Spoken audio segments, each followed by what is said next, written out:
আসছে কুরবানির ঈদ, চলছে দক্ষিণ এশিয়ার রাজনীতিতে এক কঠিন মুহূর্ত। আর তাই এবার বাংলাদেশে গরু নিয়ে এক ঐতিহাসিক বাস্তবতা তৈরি হয়েছে। এই ঈদে কুরবানির জন্য কোনো আমদানিকৃত বা সীমান্ত ঘেঁষা চোরাই গরুর প্রয়োজন নেই।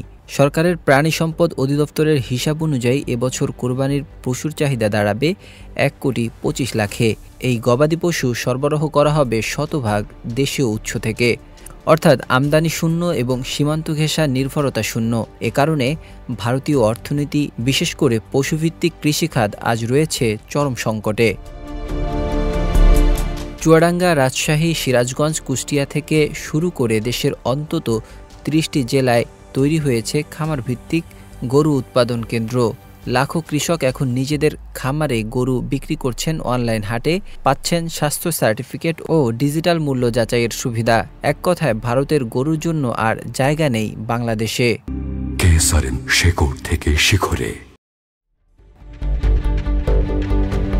শুধু অভ্যন্তরীণ বাজার নয়, বাংলাদেশ এখন চায় বিশ্বের অন্যান্য দেশেও রফতানি করতে।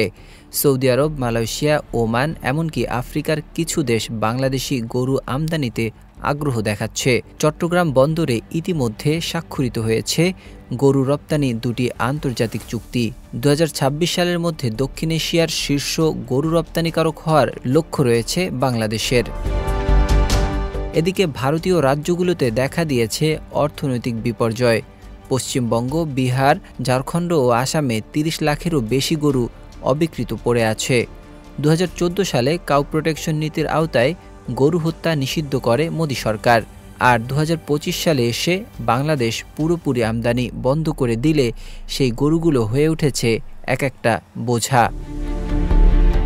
ভারতের গণমাধ্যম আনন্দবাজার, হিন্দুস্তান টাইম, দৈনিক ভাস্কর বলছে, শুধু পশ্চিমবঙ্গেই ক্ষতি হয়েছে প্রায় ৮০,০০০ কোটি রুপি। আর দিন দিন এ পরিস্থিতি আরও ভয়াবহ হচ্ছে। বিশ্লেষকরা বলছেন, এটি শুধু একটি অর্থনৈতিক সংকট নয়, এটি দক্ষিণ এশিয়ায় ভারতের প্রভাব পতনের একটি প্রতীক। বাংলাদেশ এখন কেবল গরু নয়, ধাপে ধাপে ভারতীয় পেঁয়াজ, আলু, রসুন, এমনকি ওষুধ ও নির্মাণ সামগ্রীর জন্য বিকল্প উৎস খুঁজছে।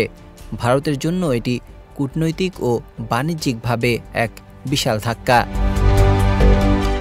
জাতিসংঘের ফাও থেকে শুরু করে আন্তর্জাতিক পশু স্বাস্থ্য সংস্থাগুলো বলছে, বাংলাদেশ যদি এই গতি ধরে রাখে তবে ২০২৭ সালের মধ্যে গবাদি পশু উৎপাদন খাতে $৫০০ মিলিয়ন আয় করতে পারবে।